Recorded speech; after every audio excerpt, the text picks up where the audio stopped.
d'importantes marchandises ont été saisies par les douanes ivoiriennes dans le cadre de leurs missions économiques et de protection des populations.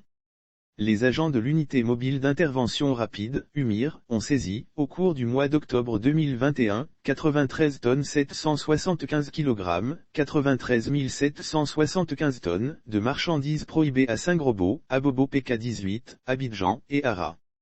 Ce sont au total 87 tonnes 550 kg, 87,550 tonnes, de sucre et de 5 tonnes 225 kg, 5,225 tonnes, de médicaments de qualité inférieure et falsifiés, MKIF.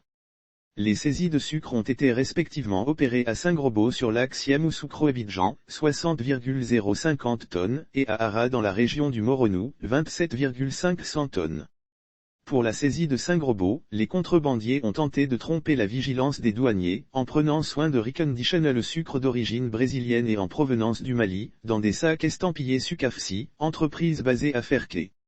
Sommés de fournir les documents afférents à la marchandise, ils ont produit de faux bons de livraison de l'entreprise Sucrivoire installée à Borotou-Koro. Conformément aux dispositions de la circulaire numéro 1461/DGD du 19 juillet 2010, en application de l'arrêté interministériel numéro 009/MCE/MIPSP/MEF/MA du 4 juin 2010, les importations de sucre sont temporairement suspendues. En outre, cette infraction constitue une importation en contrebande de marchandises prohibées sur le territoire douanier, au regard des articles 175, 266, 290/1, 292 et 289 A2 du Code des douanes. Quant aux médicaments de qualité inférieure et falsifiés, ils ont été saisis respectivement à Yopougon km 17, 4,675 tonnes, et à Abobo PK18, 0,550 tonnes. À Yopougon par exemple, la marchandise prohibée était dissimulée sous 40 tonnes, de noix de karité.